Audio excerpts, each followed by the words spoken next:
Who the hell invited this guy? No one did, so get out. Harrison's booming voice reverberated throughout the fancy eatery. The customary year-end celebration for our department took place tonight. Why was I subjected to this treatment after traveling this far? I was shocked, and I was furious. Harrison hurled even worse insults at me as I stood there stunned. Avoid standing motionless. Leave already. Can't you see you're bothering everyone? Just as I was ready to go, doing exactly as Harrison ordered me, someone stepped in and saved me. And shortly, Harrison's face grew pale, and he fainted on the spot. My name is Anthony. I'm 23 years old. I was born into an ordinary family and went to college. Life at college was easy. I had a terrific time every day and met a lot of friends. However, in my final year, ominous clouds began to hang over my existence. I started looking for a job as my enjoyable time as a student came to an end. I adopted a relaxed approach because I was confident that I would find employment quickly. However, I was consistently turned down for interviews regardless of how many I attended. It was the so-called employment ice age, and it was caused by a downturn in the economy. I kept applying to businesses without realizing that, yet I kept being turned down. A savior emerged as panic took hold. My father was that savior. He was an experienced veteran who had worked for a large corporation for 30 years. He was constantly occupied with his work after rising through the ranks to become a department manager. He only spent a few minutes a day with me because he left early in the morning and came back late at night. On one occasion, however, he stated solemnly, "If you want, you can work at my company." I was startled because my father was a quiet man who didn't talk to me very often. Above all, though, I was thankful. I chose to accept his offer and work for his company.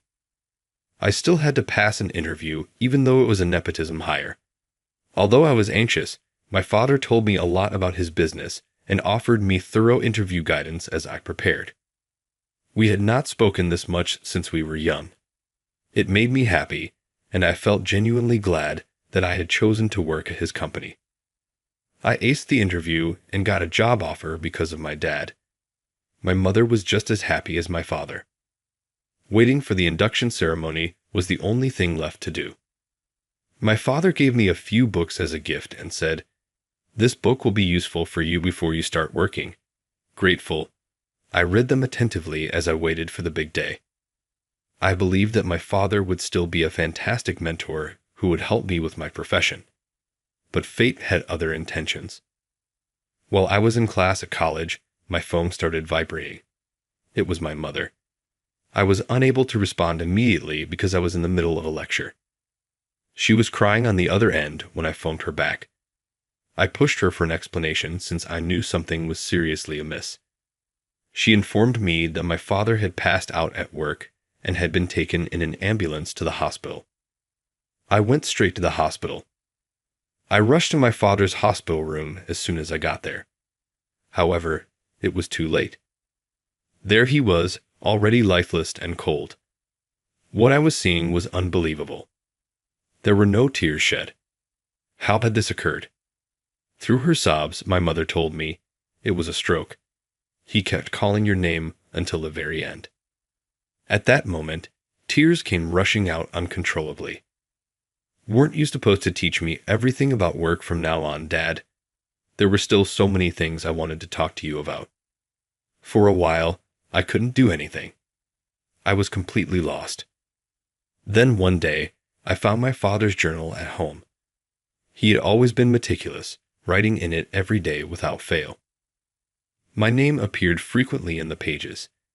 He had written about how happy he was when I was accepted into his company, even if it was through a connection.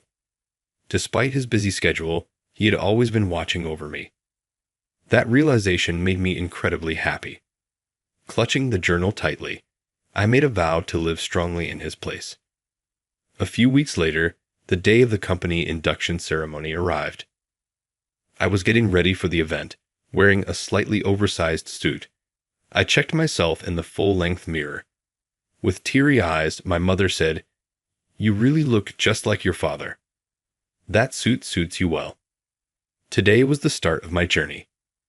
Wanting to draw strength from my father, I had decided to wear his suit. As I put it on, I felt a sense of determination wash over me. With my mother seeing me off, I left the house full of enthusiasm. I was going to become an outstanding employee, just like my father. At that moment, my heart was filled with hope. The company was on the 5th floor of a high-rise building. Nervous, I stepped inside. As I waited for the elevator, a stern-looking man glared at me. "Are you one of the new employees?" The man suddenly spoke to me. Startled, I replied, "Yes, it's nice to meet you." The man studied me intently before saying, "If you're a new employee, don't use the elevator. Take the stairs." I couldn't believe my ears. Was he seriously telling me to walk up 5 flights of stairs? It felt absurd, but as a newcomer, I couldn't argue. Resigned, I bowed slightly to him and took the stairs. As I climbed, I silently prayed that he wouldn't end up being my boss. Out of shape, I was gasping for air by the time I reached the 5th floor. Inside, the other new hires had already gathered. They all stood in pristine suits, waiting for the ceremony to begin. Blending in, I waited as well. Then, I noticed one of the new employees approaching me. He looked familiar. As I racked my brain, he spoke up. "Aren't you Anthony from my university?" "I'm Sebastian. I'm glad to see someone I know." Sebastian. Now that I thought about it, I remembered taking the same class with him in college. Sebastian. So you're working here too. That makes me feel a lot better. At my words, Sebastian beamed with happiness. Having someone I knew here was a huge relief. As a new employee, I felt even more excited about working at this company. Just then, a man appeared in front of us new hires. I gasped as I recognized him. It was the same intimidating man I had met at the elevator. He began his speech. "Welcome, everyone. Thank you for joining our company. I am Harrison, the department manager of the System Development Division." Harrison. The System Development Division was the department my father had managed. So this man was my father's successor. Harrison glanced at me with a sharp glare before continuing. "You all must have studied hard to get into this company, and I expect you to demonstrate that same effort here. Of course, some people got in through unfair means, like nepotism. But anyway, I'm looking forward to seeing what you can do. Give it your best." He was clearly talking about me.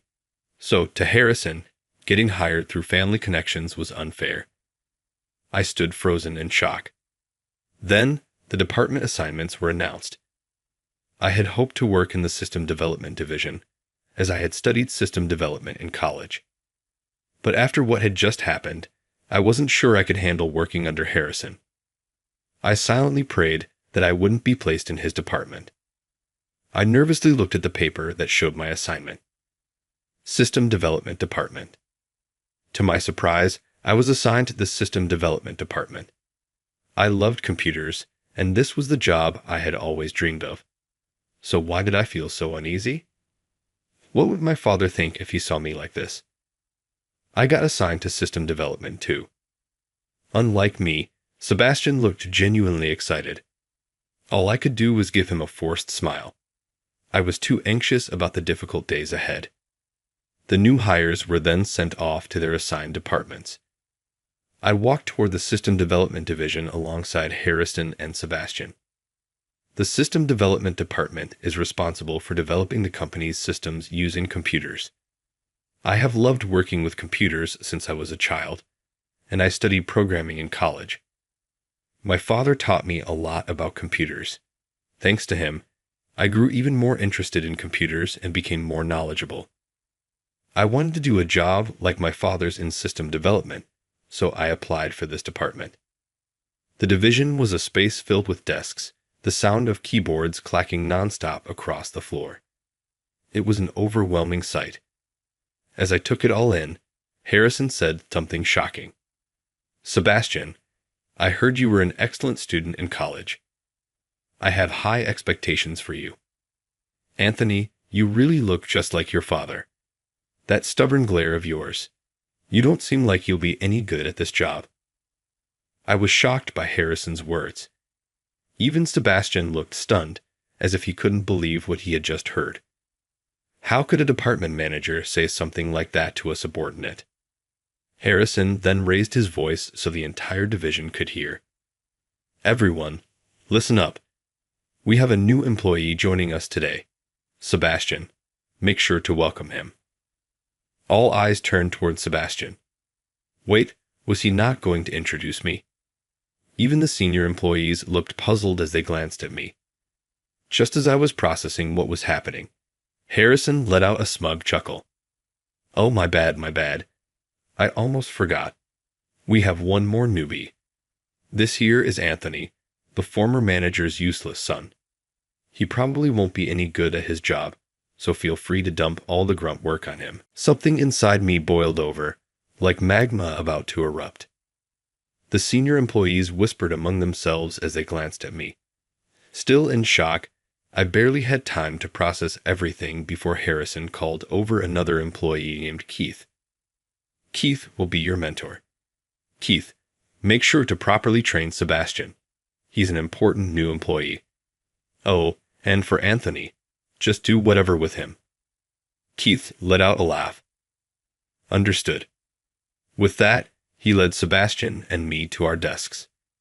"Sebastian, let's work hard together." Keith completely ignored me, speaking only to Sebastian. Then, he handed Sebastian a thick manual. This is the updated training manual. It's much clearer than the old one. If you ever get confused, just check this. Sebastian immediately started studying the manual intently. Why was I being treated like this? What had I done to deserve this? I sat down at my desk in confusion.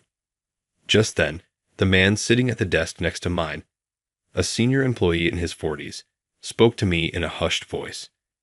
His name was Marcus. "Don't let it get to you. Harrison was jealous of your father." Huh. I didn't understand what he meant.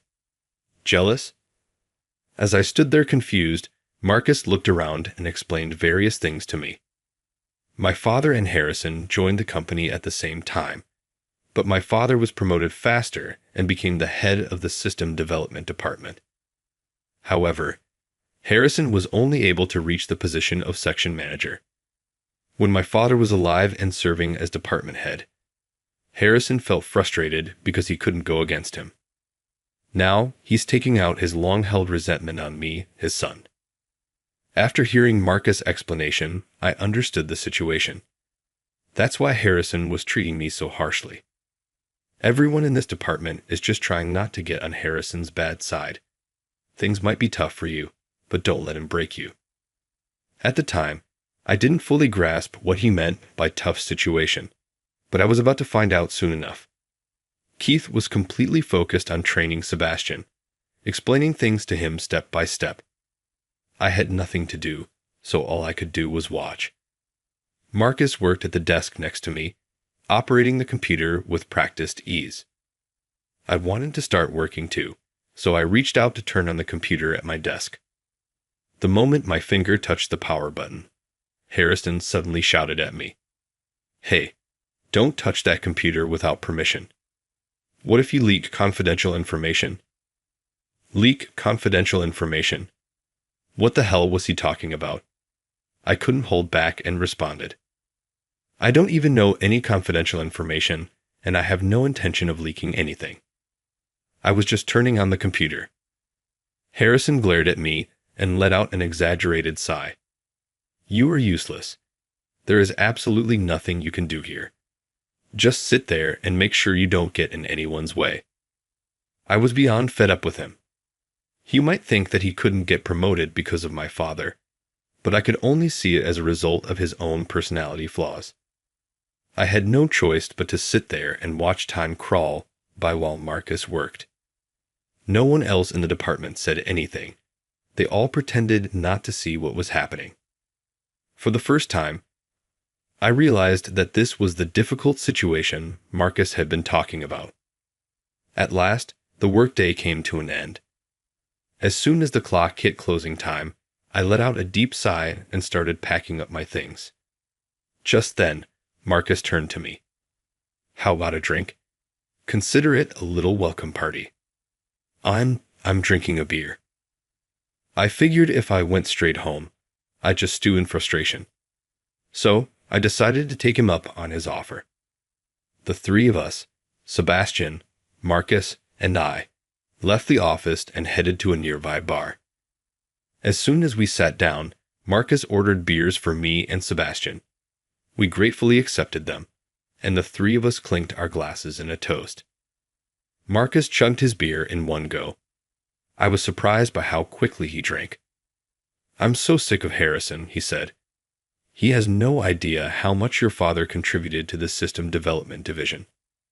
Your dad actually listened to his subordinates. Harrison doesn't even pretend to care about what we say." Marcus seemed to have a low tolerance for alcohol and started complaining to me while slightly tipsy.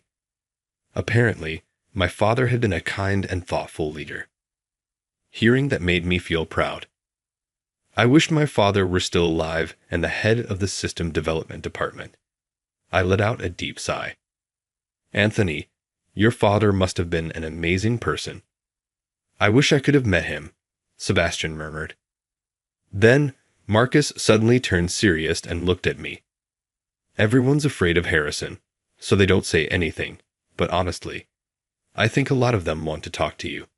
That's how much respect they had for your father." Sebastian nodded and added, "I want to help you too, Anthony, but I'm scared of Harrison. I'm really sorry." He looked down, ashamed. "It's okay. No one can stand up to him in a situation like that." That feeling alone was enough for me. Just knowing that there were people who cared about me was enough to give me strength.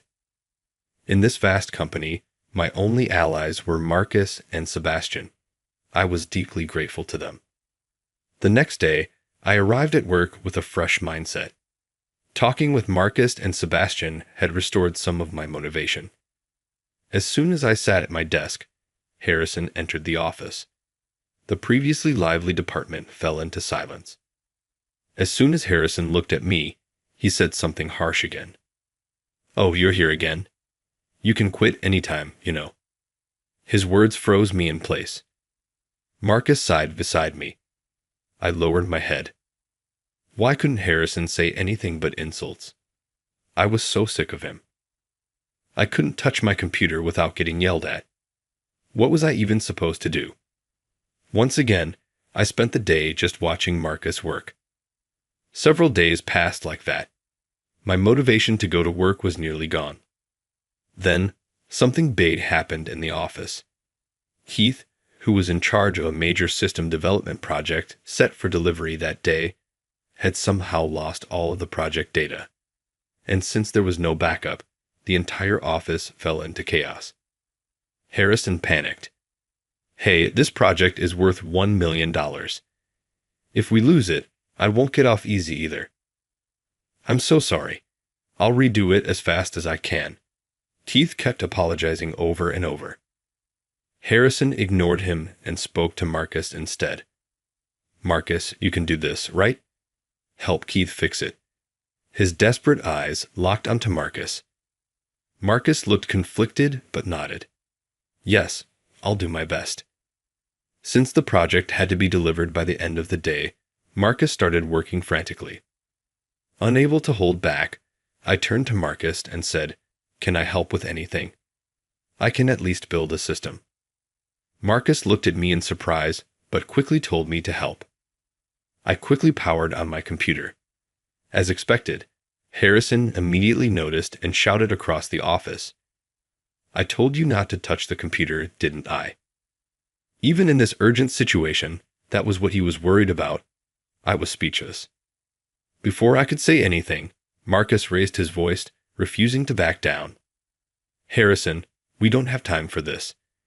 If Anthony doesn't help, we won't make the deadline." Harrison looked startled by Marcus's outburst. Still, he quickly retorted, "Then just ask someone else to help." He glanced around the office, but it was the end of the month. Every senior employee was already scrambling to meet their deadlines and make deliveries to clients. There was no one else available. Harrison let out a long sigh. Fine. But if you screw up, I won't forgive you. Not that I expect much from you anyway. Just do whatever grunt work you can to finish this as soon as possible. With that, he stomped back to his desk. Marcus handed me part of the project. I got to work immediately. Within minutes, I had completed my portion. When I told Marcus, his eyes widened in surprise. He handed me another part of the project. Again, I finished it quickly. Piece by piece, I worked through the project until, before I knew it, we were done. Marcus stared at me, astonished. What the hell? Who are you? I laughed. I'm just a regular new hire. Marcus burst into laughter as well. Keith successfully delivered the project to the client, and both Marcus and I felt relieved. Just as Marcus and I were sinking deep into our chairs, exhausted, Keith came over and handed us hot coffee. For the first time, his usual cold expression was gone. Instead, he looked grateful. Thank you so much for today. I haven't even trained you yet, and you still managed to get the job done. I'm seriously impressed. And I'm sorry for how I treated you before. Keith bowed deeply. I was stunned by his sudden apology, but at the same time, I felt genuinely happy. For the first time in months, I felt a sense of accomplishment. I glanced around and noticed that even the other senior employees were smiling at me. Harrison, on the other hand, looked furious. After that day, I slowly started receiving more work. But at the same time, Harrison's harassment only got worse. Anthony, you're too slow, just like your father was. No matter what I did, he always found a way to bring my father down. Each time, I bit my lip, holding back my anger. But not everything was bad. Ever since that incident, Keith, though still cautious of Harrison, started teaching me the job. Even the other senior employees seemed a bit kinder toward me. For the first time, I really wanted to succeed as a developer. 8 months passed. Winter had arrived, and the city was covered in frost. Harrison's treatment of me hadn't changed. As the year-end approached, work was getting busier. I focused all my energy on completing my assigned tasks. Then, suddenly, Harrison's voice boomed across the office. He looked somewhat excited. Listen up, everyone. We're having a huge year-end party with another department tonight. Make sure you all come. He looked thrilled as he walked out of the office. Ah, it's the season for year-end parties, I thought. As I was thinking that, Sebastian turned to me. You're coming, right, Anthony? I hesitated. If I went, Harrison would probably just spend the whole time insulting me. Did I really want to deal with that? Sensing my hesitation, Marcus grinned and said, It's all on the company's tab. Eat and drink as much as you want. I'm going, so you should too. Encouraged by Marcus's words, I decided to attend the year-end party. After finishing work, I prepared to head to the venue with the others. This year's year-end party would be held together with other departments, so Harrison had booked a slightly expensive, high-end restaurant. Although I was a bit nervous about what Harrison might say to me, I was excited about going to a high-end restaurant for the first time. Just as I was about to leave, Harrison suddenly approached me and shoved a stack of documents into my arms. I stared at him in confusion. With a smirk, he said, Make sure you finish summarizing these before you come to the party. It was already past office hours while the other employees were heading to the venue. What the hell was he talking about? My head filled with rage. Without saying a word, Harrison handed me a huge stack of documents as if shoving them at me. Then, without even looking back, he headed to the year-end party venue. I stood there stunned. What a self-centered manager. I'll help you. Let's finish this quickly. He took some of the documents from my hands and immediately got to work. Moments later, Keith and Sebastian walked over. I'll help too. Give me some of those. The more of us, the faster we'll be done. Thanks to them, we finished in no time. All right, let's go. The four of us left the office together and headed to the party. The restaurant had an impressive entrance that exuded luxury. Marcus led the way as we stepped inside. Half of the venue had been reserved for our company. Employees from the system development and accounting departments were already drinking and laughing. As soon as Harrison spotted us, he gestured for us to come over. Marcus, Keith, and Sebastian, come over here and have a seat. The three of them took their seats, but there was no seat for me. Marcus whispered, "Come over here," but there was physically no space left. As I stood there, unsure of what to do, Harrison suddenly started laughing. Then he dropped a bombshell. Who invited him? No one did.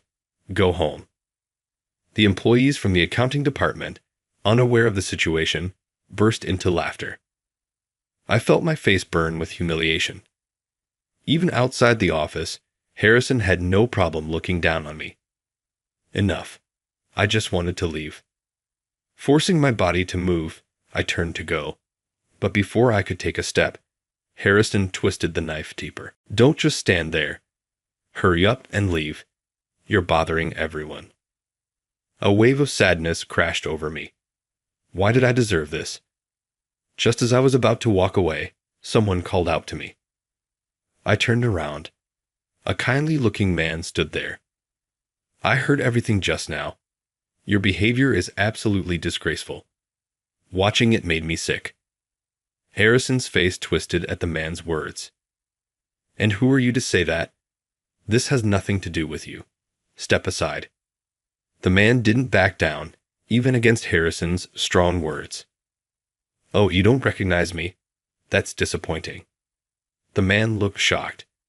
At that moment, I finally realized who he was. That voice. You're Mr. Mitchell from Mitchell Industries, aren't you? Thank you for always doing business with us.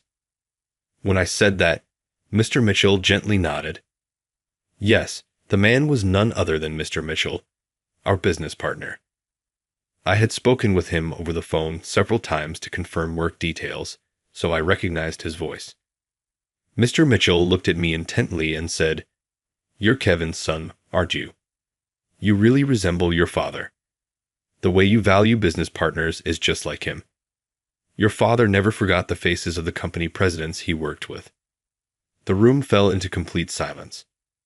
Harrison quickly apologized, saying, "So you're Mr. Mitchell." I deeply apologize for my rudeness. However, Mr. Mitchell had no intention of listening. I'm sorry, but I can't do business with a company that allows its employees to treat their subordinates like this. From now on, our business relationship is over. Harrison desperately tried to make excuses. Excuse me, but Anthony is a completely useless new employee. He was trying to shift all the blame onto me. Mr. Mitchell looked at Harrison with a dismayed expression. There's no point in reasoning with someone like him. At that moment, Mr. Mitchell, I apologize for being late.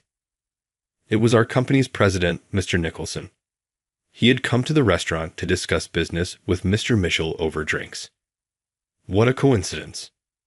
As soon as Mr. Nicholson saw Harrison, he cheerfully said, "So you're having a year-end party here. Sounds great." But his smile quickly faded as he noticed the tense atmosphere. Did something happen? In response to Mr. Nicholson's words, Mr. Mitchell told him everything that had happened. Mr. Nicholson's expression darkened by the second. The smile from earlier had completely vanished from his face. Harrison, care to explain what's going on? Why are you treating your subordinates so harshly? And of all people, why would you speak so terribly to Anthony? I can't believe this. Well, Anthony only got into this company thanks to his father's connections, but he's completely incompetent, Harrison weakly muttered.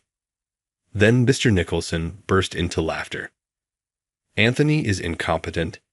Ha, that's ridiculous. If anything, he might be more capable than you. Huh. Harrison stared at Mr. Nicholson in shock. Anthony is the one who created the entire system development manual for our company. The room buzzed with murmurs, and the senior employees turned their eyes to me in astonishment. Harrison was at a loss for words. A system development manual? That's right. He's an incredibly talented new employee, and yet you treated him so poorly. Harrison, I'm deeply disappointed in you. Harrison looked as if he couldn't believe what he was hearing. The truth was, before I officially joined the company, I had some free time, so I studied system development as a way to pass the time. When I saw my father talking about wanting to create a new manual for the system development department, I decided to make one that anyone could read and understand easily. For me, someone who had been tinkering with computers since childhood, creating a manual was an enjoyable way to pass the time. When I showed it to my father, he was impressed. He immediately submitted it to Mr. Nicholson, and it became the official new manual for the company's system development department. The manual I created has been well received by employees for being easy to understand. I felt happy when I saw senior employees reading my manual and saying it was easy to follow. Anthony is an invaluable asset to this company. I won't tolerate any further disrespect toward him. Harrison, prepare yourself. With that, Mr. Nicholson and Mr. Mitchell left the venue. No way. Harrison hung his head and dejectedly walked out of the restaurant, never to return. After the two left, the year-end party venue fell completely silent, and no one said a word. Seeing the awkward atmosphere, Marcus took the lead and raised his glass.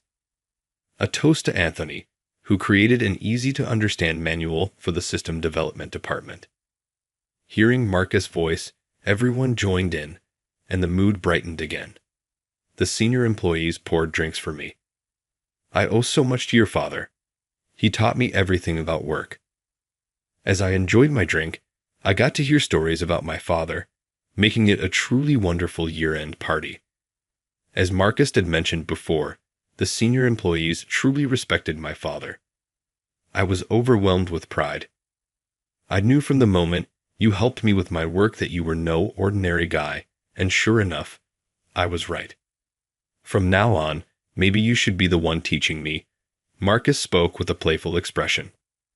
Harrison had caused me a lot of trouble, but thanks to that, I felt that the system development department had grown even closer as a team. Later, Harrison was held accountable for his harsh treatment of his subordinates and was demoted, along with a 3-month pay cut. He had no choice but to accept the punishment, and now he's starting over from scratch in the General Affairs Department. Mr. Nicholson personally promised me that the company would ensure better training for managers and implement thorough measures to prevent any future cases like mine. I sincerely hope that Harrison has learned his lesson and will never treat his subordinates that way again. As for me, I'm still working happily in the system development department. Now that Harrison is gone, the atmosphere is brighter and the team is full of energy. Just like my father once did, I will continue to contribute to this company through my work in the system development department.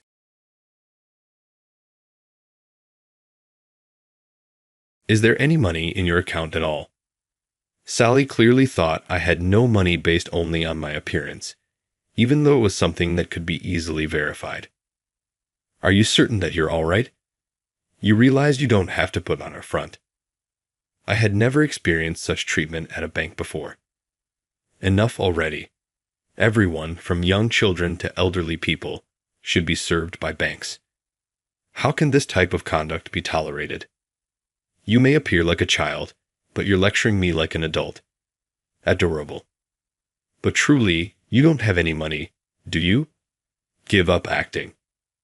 I have frequently been undervalued due to my appearance, and I usually don't mind. It's different this time, though. They mistreated me the last time. They also made me wait for 5 hours today. This is the outcome of all that. I'm officially out of patience. I'll see to it that they take the lesson. Julia Gibson is my name. My age is 55. I own a clothing business. It's a somewhat unusual business that specializes in selling apparel with universal design. Simply said, designs that are usable by as many people as feasible, irrespective of age or disability, are referred to be universal designs. For instance, the rough ridges on the side of shampoo bottles or scissors that are equally effective for right-handed and left-handed individuals. Instances of universal design include those. Even though knowledge is still somewhat low, it is slowly becoming more well-known in this age of growing variety. My own experiences are the reason I founded this business. Due to a hereditary problem, I am small, prone to gaining weight, and have limited finger mobility. Life was challenging because of these obstacles. They made it difficult for me to make friends in primary school, and I briefly quit attending. Teachers thought I was just lazy because there was no such thing as school refusal back then. However, my parents did something wonderful because they recognized how I felt. I was sent to study overseas by them. My mom and I moved to the Scandinavian countries after they conducted research and discovered that they had developed welfare systems. Naturally, there were difficulties adjusting to a new environment and the language, but I was free of relationship concerns and received a wealth of worthwhile experiences. Even now, I cherish my time overseas, my parents' guidance, and their support. I currently manage a business with its main office located in Scandinavia. However, I established a branch in the US a few years ago. I now divide my time between the United States and Scandinavia. Having a business account in the United States seemed like a smart idea when I set up the branch, but I was unsure which bank to use. My dad helped me make my decision, and I went with Starry Sky Bank. My dad was able to obtain a lot of assistance because he knew the branch manager at the time. I chose to create an account there after hearing that story. I recall that the branch manager at the time was an absolutely amazing individual who taught me a great deal. I thought I would ask for advice now that I was going to open another branch abroad and would be sending a significant sum of money there. I assumed the branch manager would come up with a brilliant answer. Rather, I was going to have a bad experience. I called to schedule an appointment since I didn't want to bother the branch manager with an unexpected visit. "Thank you for calling. This is Sally from Starry Sky Bank's Mayfair branch." Sally answered the phone, and I told her I wanted to meet with the branch manager. Then, she responded with a half-smirk in her voice. "Are you talking about how many years ago?" That person was the former branch manager. That's hilarious. It was my first time speaking to her, yet her tone was shockingly rude. "Well then, I would like to stop by and introduce myself to the new branch manager. Could you connect me to them?" When I made this request, she responded with another half-laugh. There's no way the branch manager would meet with someone they don't even know. You understand that if you thought about it. She didn't even fully listen to what I was saying and just kept telling me to show up during business hours if I wanted to consult someone. Realizing this conversation was going nowhere, I reluctantly said I understood. Though it was just a phone call, I couldn't shake the unsettling atmosphere. When I opened my business account here, I hadn't encountered this kind of toxic vibe. And honestly, how could a bank tolerate an employee who handles calls like that? With these doubts in mind, I decided to visit Starry Sky Bank the next day. The accountant responsible for managing the account offered to go instead, but I wanted to get a sense of the atmosphere myself, so I decided to go in person. When I arrived at the bank the next day, I looked for Sally. Although I could have just greeted the branch manager and discussed my concerns without involving her, I wanted to see her face. Little did I know, this was the first step toward disaster. "Excuse me, my name is Julia. Is Sally available? I spoke with her on the phone yesterday." I told this to the employee who welcomed me, and they went to call Sally. I watched the scene closely when the employee approached someone who seemed to be Sally. Sally turned to look at me. When Sally noticed me, her expression instantly shifted to one of someone who had spotted an easy target. "Julia, thank you for waiting. What can I help you with today?" After speaking politely for a moment, Sally suddenly seemed to realize something. Then, with a sly grin, She changed her tone and said, "What brings you here today? Did you come with your mommy or daddy?" It was clear that she had judged me based on my appearance and adjusted her tone accordingly. Standing at less than 4'7", I sometimes get that kind of treatment when walking down the street. I'm used to it, so I didn't particularly mind and began speaking. "My name is Julia, and we spoke on the phone yesterday. Since I heard there's a new branch manager, I'd like to introduce myself and also consult about sending money overseas from my business account." Considering I'd mentioned transferring money from a business account, she should have realized I was at least a working professional. On top of that, while I may be short, my face clearly shows the experience of someone who's lived a full life. Surely she couldn't seriously think I was a child. And yet, Sally didn't change her tone. "Oh, is your dad the business owner? You know some pretty complicated stuff, like sending money from a business account." She kept speaking to me in a condescending manner. "Well, let's see if you can understand. The branch manager is out today, working outside the office, so they're not here today. They'll be here tomorrow, so can you come back then? And next time, bring your mom or dad with you, okay? Well, I'm already at an age where I could be called middle-aged. How long are you going to keep talking to me like that?" Thinking her tone was incredibly rude, I gently pointed out my age. "Oh my, I'm so sorry about that. I thought you were a child. Anyway, the branch manager isn't in today, so could you come back tomorrow?" I figured staying any longer would only ruin my mood, so I told her I'd return the next day and prepare to leave the bank. As much as I thought her behavior was unacceptable, I've experienced far worse in my life, and something like this doesn't faze me. For now, since the branch manager seemed to be in tomorrow, I decided I'd talk with them and settle everything then. The next day, when I arrived at the bank, I heard Sally talking loudly with her coworkers. "Do you think that little robot cat will show up today? I can't wait." A robot cat? Is there some kind of event happening? I wondered, but I quickly realized they were talking about me. I'm short, on the heavier side, and my fingers don't move well, making my hands a bit rounded. I was shocked by how cruel her comments were about my appearance. Sally noticed me and smirked as she approached. "Julia, thank you for coming. You're here to see the branch manager, right? I'm so sorry, but they're currently in a meeting, and it might take a while. Would you like to wait?" I had time today, so I decided to wait. "Okay, how long do you think it'll take?" For some reason, this question seemed to irritate Sally, and she reverted to the same tone as the day before. "Have you ever worked before? There's no way to know when a meeting will end. Maybe it's a bit too hard for you to understand, huh? Just sit here quietly and wait until they call you." She spat out her words and walked back behind the counter. I started to regret coming here, wondering if yesterday's experience hadn't been an illusion after all.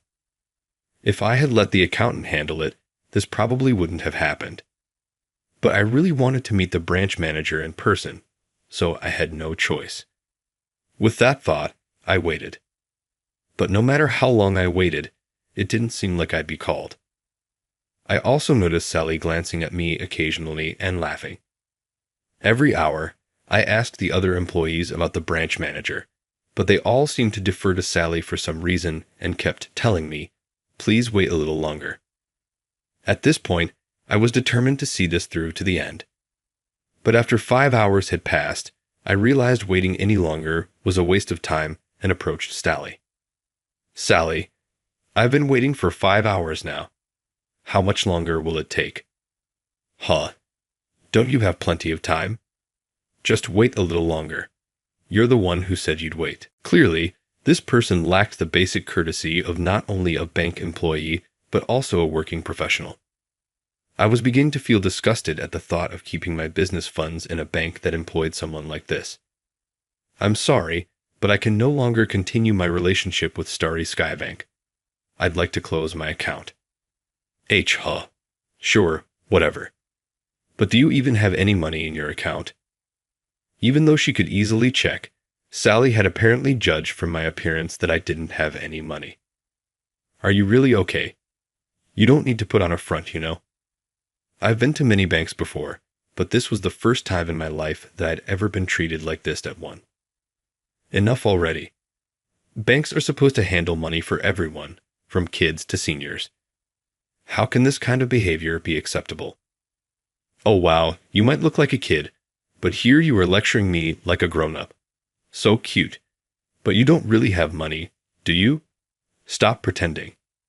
I've been judged by my appearance many times before, so something like this doesn't usually upset me. But this time was different. Last time, I was treated horribly, and today I was made to wait for 5 hours. After all that, this was the result. My patience had reached its limit. I decided to teach them a lesson. I made up my mind. Overwhelmed by anger, I went straight home without even greeting the branch manager and called my company's accountant. I had worried it might be hard to handle this in a day, but surprisingly, things went smoothly. I felt relieved knowing I wouldn't have to go back to that bank again. Last night, I was so irritated that I couldn't sleep much, but tonight I thought I'd finally be able to sleep peacefully. With that thought, I climbed into bed, feeling unusually refreshed. I ended up oversleeping and woke up after 10 o'clock a.m. panicking. I quickly got dressed and started getting ready to head to the office. That's when I heard an annoying buzzing sound coming from the living room. Curious, I went to check and found my phone ringing continuously. Since I never bring my phone into my bedroom while I sleep, I hadn't noticed it until now. Still, the sheer number of missed calls was overwhelming. When I checked the number, it was from Starry Sky Bank's Mayfair branch. Ah, it must be about yesterday. I thought and decided to ignore it for a while. The matter was already resolved as far as I was concerned. To stop the buzzing sound from annoying me, I switched my phone to silent mode. I couldn't help but feel grateful for my team at the office. I had anticipated that the bank would call my company once they realized the situation, so I had told my staff to forward everything related to this matter directly to me. Their compliance with my odd instructions was probably why I had so many missed calls. With gratitude for my team's competence, I headed to the office. Initially, the missed calls were only from the bank's landline, but now they were coming from a mobile number as well. When I listened to the voicemail, I learned that the branch manager from the Mayfair branch had called, but I continued to ignore it. At the office, the head of the accounting department was waiting for me. When I thanked him for handling yesterday's issue, he told me that the branch manager and Sally, the employee from yesterday, were at the office. I couldn't believe they'd actually come to my workplace. Apparently, the head of accounting had told them that I was too busy to meet today, but they insisted they'd wait as long as it took. For a brief moment, I considered letting them wait indefinitely, but having them linger wasn't ideal either. I quickly made my way to the reception room. Inside, Sally, who seemed completely unrepentant, and the visibly uncomfortable branch manager sat, exuding a gloomy atmosphere. It's a pleasure to meet you. I'm Mason, the branch manager of Starry Sky Bank's Mayfair branch. I deeply apologize for the unpleasant experience we caused you, Julia. He apologized deeply. Sally reluctantly apologized too. Oh, you're talking about yesterday. We've already taken appropriate measures on our end, so there's no need for further apologies. As for Sally, we'll handle her situation internally and send you an official notice later. Well, I think that's all for today. As I stood up to leave, Mason, stammering nervously, began speaking quickly. About the $10 million from yesterday, could you please reconsider? Sally scoffed at Mason's words, her attitude mocking and dismissive. Oh, $10 million, right? I'll go ahead and close out all remaining accounts so we can terminate our dealings with your bank. Thank you for everything up until now. Closing the accounts? That would be a problem. Even though he said that, there was no way I'd continue doing business with a bank that employed such disrespectful staff. My decision is final. Now, let's end this discussion here. My schedule is completely full today, so I'm afraid I'll have to ask you to leave. As I prepared to leave again, Sally made another absurd remark. Mason, come on. It's fine to let this company go. They're not even well known, and they'll collapse soon enough. Lending money to or dealing with such an unknown company is actually a risk. Besides, we've got my dad's influence to back us up, so there's nothing to worry about. Our company had never sought loans or financing, but Sally didn't seem to grasp that and continued to act high and mighty. Meanwhile, Mason was visibly sweating profusely, looking entirely flustered. I began to wonder why Mason seemed so powerless in front of Sally. Members of the Chamber of Commerce can use our bank without any issues, right? So it's all fine. Let's just ignore this woman.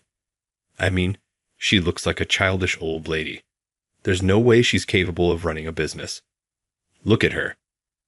It was clear that Sally had a real talent for mocking people based on their appearance. From her comments, I also learned that her father was the chairman of the Chamber of Commerce. Ah, so that's where her brazen confidence comes from, I thought, finally understanding her attitude. Well, since we're done talking, I think. This was the third time I had attempted to end the conversation, and yet it still showed no signs of ending. As I stood up to guide the two out, Mason's phone started ringing. At first, Mason tried to ignore it, but the calls kept coming relentlessly. Instead of stepping outside to take the call, he signaled to me with his eyes and answered the phone. Excuse me for a moment. This is Mason. What's the matter? What? After speaking on the phone for a while, Mason let out a deep sigh and hung up, burying his head in his hands. At that moment, I could tell this was going to drag on. Sally, what exactly did you say to her yesterday? Oh, there was this childish-looking old lady, so I just kindly explained things to her like I would to a kid. What's wrong with that? Mason let out a long sigh, paused, and muttered in an unbearably low voice. Because of you, a wave of customers closed their accounts. Today alone, we've lost a third of our clients. What do you mean? How is that my fault? Mason showed her his phone, which was open to a social media site. There, a video of my interaction with Sally had been uploaded. Apparently, another customer at the bank had recorded our conversation and posted it online, where it spread like wildfire. Even though our faces and Sally's name tag were blurred, I was impressed by the incredible power of internet users. In no time, the branch name and Sally's identity were exposed. The comments were filled with speculation that the Maya branch would soon collapse, and there were even warnings to withdraw funds before it was too late. This misunderstanding had caused a flood of people to withdraw their money, further compounding the chaos. Yesterday, I transferred the $10 million in our business account elsewhere. I thought it would deal a blow to this bank. Honestly, I was satisfied just moving the funds and hadn't expected anything more to happen. But I never imagined it would turn into this. Whether by chance or misfortune, the punishment that fell upon Sally and the Maya branch was far greater than I had ever envisioned. It seemed Sally had received a call from her father, as she now stared at her phone in utter fear. What are you going to do about this? This has probably already made national news. I'm sorry, but I'll be reporting this to headquarters as well, and I can't guarantee what'll happen to you after this. What? No way. Let's sue the person who filmed that video for defamation. If we do that, our customers will come back. Even at this point, Sally was still spouting naive ideas. True, since the video was filmed without consent, it might be possible to pursue legal action. However, the fact that Sally had committed such an outrageous act was already undeniable. Moreover, the bank itself would be held accountable for allowing this to happen. After all, the video showed that none of the other employees had attempted to stop Sally. At that moment, the head of the accounting department came over and whispered to me. Apparently, my father had seen the video. When I checked my phone, I saw multiple missed calls from him. I had completely forgotten to turn off silent mode. I called him back. Julia, what's going on with that video? Seeing you being insulted like that is something I despise more than anything. The branch manager is here with me. Would you like to speak with him? When I asked, my father said he would. I switched my phone to speaker mode. My father's anger was unstoppable. Mason could only apologize repeatedly, and it seemed Sally was finally starting to realize the gravity of the situation. I'm sorry, but I'll also be speaking directly with your president. This is an insult to my business and my daughter. As he said this, Sally let out a slight chuckle. You think you can talk to our president? Are you serious? There's no way someone like you could get an audience with someone so important. For a moment, I thought she might have been reflecting on her actions, but that response, she's truly a hopeless case. It seems, young lady, you don't know who I am. Not that it matters, but perhaps the name Gibson Business Corporation might ring a bell. At my father's words, both Mason and Sally froze. Gibson Business Corporation. That's right. My father is the chairman of a major general trading company, one that most professionals in America would recognize. Since I was born, my father has been heavily involved in supporting people with disabilities, building welfare facilities, establishing educational centers for individuals with handicaps, and promoting accessibility projects. He also ensured I had a variety of life experiences. While I might have physical limitations, my father instilled in me the knowledge and skills to overcome them. Investments, business management. These are just a few areas he taught me. Thanks to him, I had accumulated significant wealth at a young age and was able to expand my business without relying on bank loans. Hearing that his daughter had been mistreated for her physical condition enraged him to no end. When I was younger, my father would often get angry over such things, but as I've grown older, incidents like this have become rare. Hearing his furious voice after such a long time brought back memories. I felt a bit embarrassed, thinking I'm 55 years old, though. Then I heard quiet sobbing. It was Sally. I'm so sorry. When I was a kid, I was bullied for being short. See, you reminded me of my younger self, and I'm really sorry, she said, breaking into tears. What an absurd reason. Sally, you shouldn't do to others what you wouldn't want done to you. Didn't your parents teach you that? Or did they tell you to mercilessly hurt others? When I said this, Sally began bawling uncontrollably. Since I had accomplished everything I wanted to, I told Mason and Sally to leave, saying I couldn't let them stay any longer. I also informed them that further actions would be handled through my lawyer. Thanks to the bank president quickly holding a public apology press conference, they managed to retain some customers who were considering closing their accounts. However, my father's anger was unstoppable, and he closed his account with the bank. It turns out this was his personal account rather than a company account, which seemed to have spared the bank from bankruptcy. Mason was held accountable for neglecting his responsibilities to oversee the employees at the Maya branch. He was reassigned to an affiliated company in a rural area. Sally, unsurprisingly, was fired and is now unemployed. Since I filed a defamation lawsuit against her, she's currently trying to prepare settlement money to resolve the case. Given that the video went viral nationwide, it will likely be difficult for her to find a new job anytime soon. As a ripple effect, Sally's father also resigned from his position as chairman of the Chamber of Commerce. As for me, I continue my two-location lifestyle as usual. To my surprise, the video going viral boosted sales of my clothing line.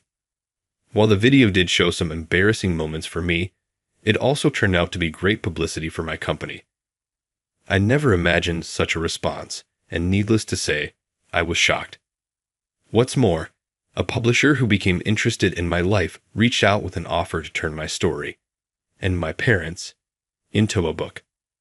Thinking that my life might help others, I gladly accepted and am now slowly making progress on the manuscript. With the values my parents instilled in me and the resilience I've built to never back down, I plan to keep moving forward in life. During lunch break at work, after eating with my colleagues, I was engrossed in a comic book at my desk. Even when the bell rang signaling the end of lunch, I was too absorbed to stop reading. Then, someone tapped my shoulder. I turned around to see my direct superior, the department head. In a hurry, I threw the comic book into my drawer. "Hey Johnson, got a moment?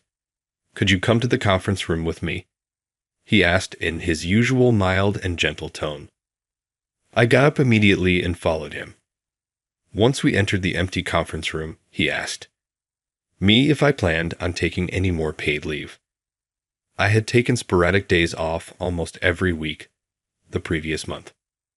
"Are you going to take some days off this month or not?" he asked, giving me a sharp stare. I was lost for words, and he continued ruthlessly. "You don't want to work with me, do you? As you wished, you're going to be let go from my department, and also from the head office." He informed me that this was a transfer order. I had no choice but to follow it or quit the company.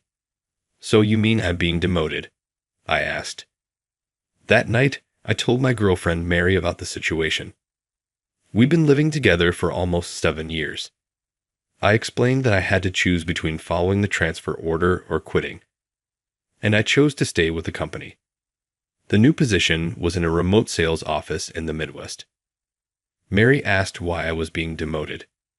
When I hesitated, she guessed, "Could it be that you were trying to change jobs and the company found out?" She was spot on. Mary sighed, saying she had a vague idea why I was taking days off and going somewhere. "I've changed jobs 4 times since college. I don't have any major complaints about my past employers, but after 3 or 4 years, I get bored and want to try something different. However, at 40, I was thinking of settling down and taking the next step with Mary. I consulted a headhunting agent and got interviews with several companies, but my age was a barrier. I was considering giving up on job hunting when the demotion happened. I never thought my boss would find out. I understood why he was upset. His trusted subordinate was secretly trying to change jobs. I had nothing to say to Mary, so anyway, I told her about the transfer and asked if she'd come with me. Mary cut me off sharply. "I have my life here, building my career. Besides, I'm not obliged to follow you to such a remote place. We're not even married." After that, Mary and I got into a heated argument. Being at a disadvantage, I pouted like a spoiled child and took a nap on the living room couch. Then I began to reflect on my relationship with Mary since I met her. I first met Mary at a friend's wedding reception. She wasn't exceptionally pretty, but there was something welcoming about her face that drew me to her. She asked me about my job. I told her. I had switched jobs twice and proudly said, "Staying at one company for too long is outdated." She nodded approvingly and said, "Johnson, you're very career-oriented, aren't you?" She was the one who suggested exchanging numbers. She was also the one who planned our dates for the most part. We became a couple within 6 months, and soon after, we started living together. You know how young couples are, constantly giggling together over nothing. That's how we were. We never stopped laughing when we were together. Everything we did was fun. "We really need to clean this dusty floor." "True, but I can't be bothered today." We laughed our heads off simply at the thought of skipping cleaning our apartment over the weekend. Fast forward to about 4 years from those happy days, when I started looking for another job. Mary, upon finding out, questioned my decision. Things at work were going smoothly, and I was well compensated. I didn't have any issues with my coworkers either. Despite all this, she asked me why I was considering changing jobs. "Well, because there's a company out there, you know," I jokingly replied, but she didn't laugh. It was clear that she started to doubt my true nature. She realized that my attitude towards work was not about career progression, but simply about being fickle. From then on, her look at me changed, not just about work, but also about our relationship. Despite living together for so long, I never brought up the topic of marriage, and this seemed to trigger distrust in her. Fast forward another 3 years. We stopped laughing together and stopped doing things together. We felt there was no reason to live together anymore, but we also didn't have a reason to break up either. Amid this uneventful life, I suddenly received the notice of my transfer. I didn't expect her to follow me to such a remote place. We're not even married. The idea of resettling, the job, and the relationship with Mary upon turning 40 was just my own selfish, wishful thinking. The new place of assignment was in Rayl, Montana, way out in the sticks. The office was a rickety old single-story building that seemed to be decades old. 5 male employees of different ages and a 40-year-old woman named Susan, who was the director, worked there. While all the male employees seemed dull, she was different. With her clear-cut facial features and short hairstyle, along with her brisk way of talking and carrying herself, she was the epitome of a successful career woman. I couldn't help but wonder why such a woman was managing a remote office like this one. So, what did you do to deserve this? In a partitioned-off makeshift reception area, I was summoned by the director, Susan, and she started our conversation like so. I was at a loss for response. Then she informed me that unless I stirred up some sort of trouble, I wouldn't have been assigned to this sales office. She said, "If you don't want to talk about it, I won't push you," and changed the subject. She explained that the primary task in this sales office is customer follow-up. Also, our assigned region is surprisingly big, so there would be a need to get around using a company car. She asked me if I had any questions. Well, my company found out that I've been looking for other jobs. I stuttered, oddly answering her initial question. Something about Susan made me want to share everything. It felt like magic. Then she opened my work history document that she had requested from the corporate HR department. "So, you've switched jobs a few times before joining our company." Puh. "Yes, I tend to want to change my workplace when I get accustomed to the job," I replied, and found myself repeatedly bowing to her subconsciously. "I see. I have a proposal for you, Restless Johnson. Will you be open to it?"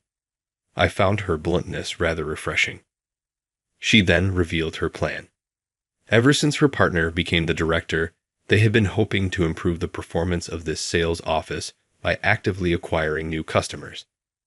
However, they lacked the right talent to achieve it. "Would you like to give it a try? Consider it like switching jobs," she suggested. Her gaze held an undeniable intensity. "I'll do it. I have no other choice," I thought. Even if it's a small sales office, if I could contribute to increasing the performance, I might be able to return to the headquarters. That's how my life at the new office began. Though I was expecting nothing out of it, it was surprisingly rewarding and made me hopeful for what we could accomplish. Every weekend, I would visit the apartment where Mary still lived by herself. There, too, things started to change. I was eager for Mary to hear about my week at the new office. I would start trembling. At first, she showed me no interest, but slowly she began to pay attention to what I was saying. "It seems like you're actually happy about the transfer. You're weird." "It's not a transfer. It's a job switch, a new job," I said, laughing. Mary joined in, calling me a fool, and we both burst out laughing. My sales rounds gradually gained momentum, and the number of new clients also steadily increased. The sales office's performance was on an upward trend. Susan was also pleased, and we started to spend more time after work, having drinks at the only pub near the office. The sales office director, Susan, and I enjoyed a smooth sailing period.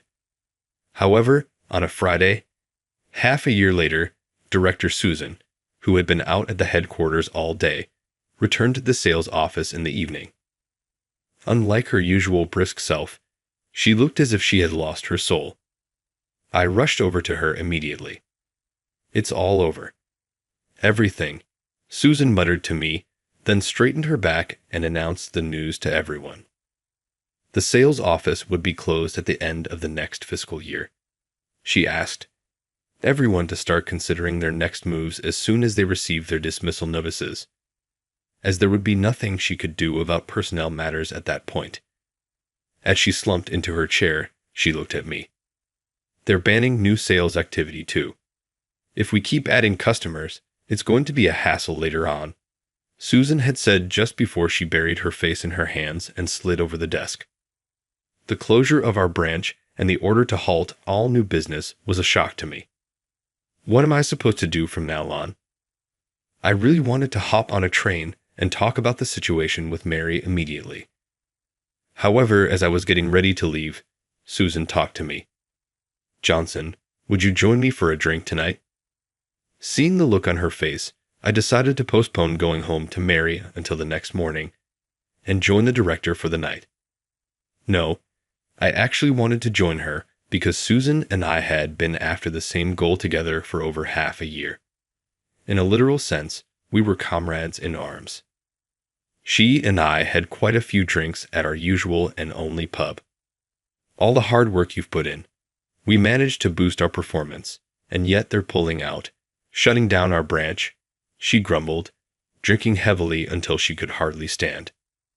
What happened next? The following morning, as I started to tell the story, Mary leaned in, eager to hear more. I told her about escorting a thoroughly intoxicated Susan to her partner's house, which was about a 10-minute walk from the pub. There was a light on in Susan's house. I hadn't asked anything about her personal life until then, so I didn't even know if she was single or married. So she's living with her family, I thought. I more or less carried Susan to the front door and rang the doorbell. A woman's voice from inside the house answered, "Yes," and the front door opened. "Susan, get a hold of yourself." The woman took hold of the drunk Susan, chiding her. Susan kept repeating, "It's frustrating, so frustrating," under her breath. "Who's that woman?" Mary asked, looking puzzled. "Susan's partner," I replied. "Partner?" I nodded slowly and went on to describe the conversation afterwards between Susan and the woman.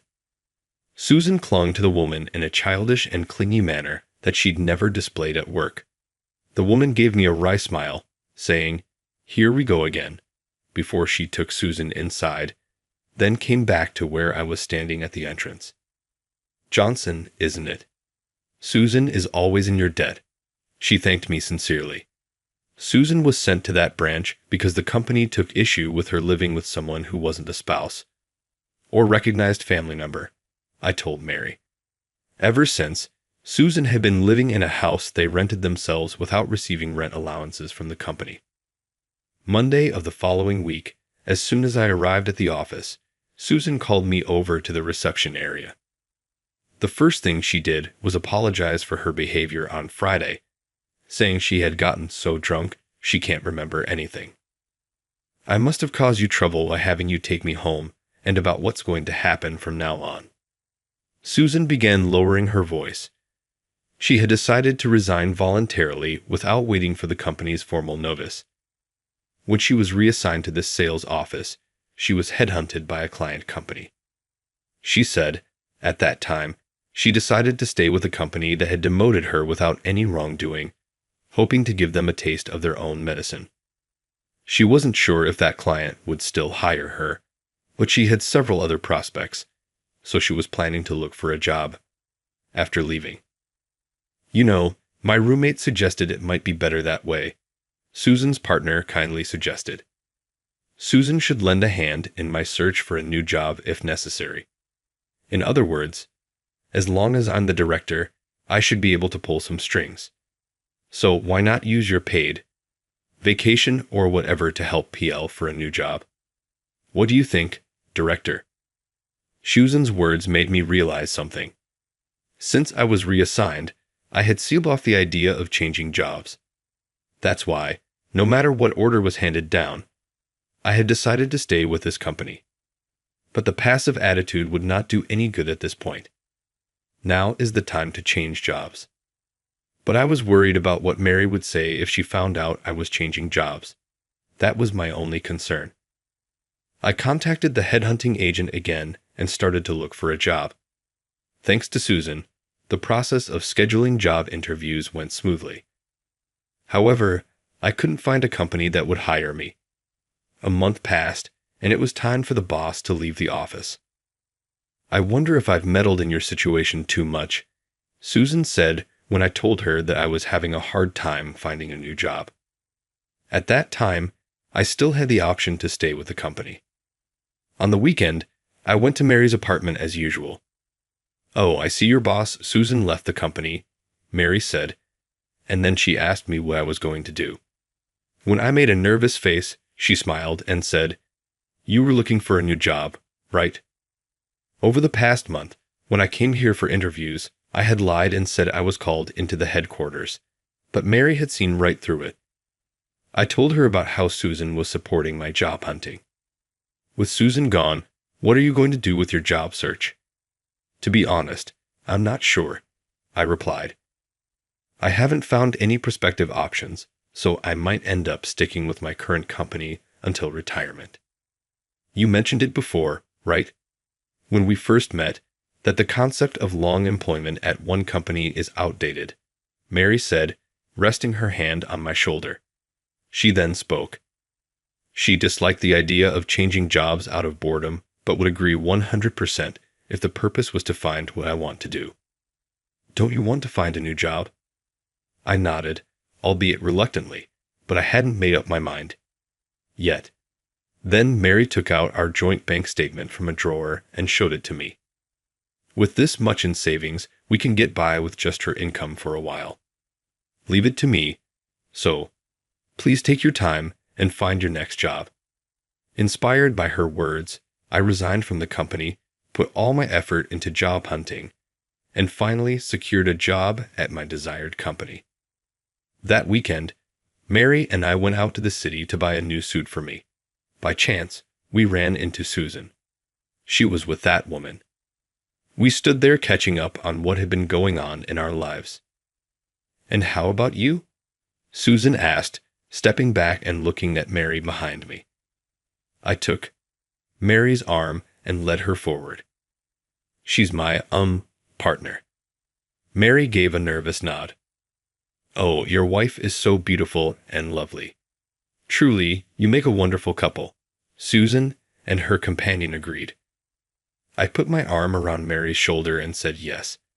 Looking at her, Mary was caressing her shiny wedding ring on her left hand's ring finger with her right hand.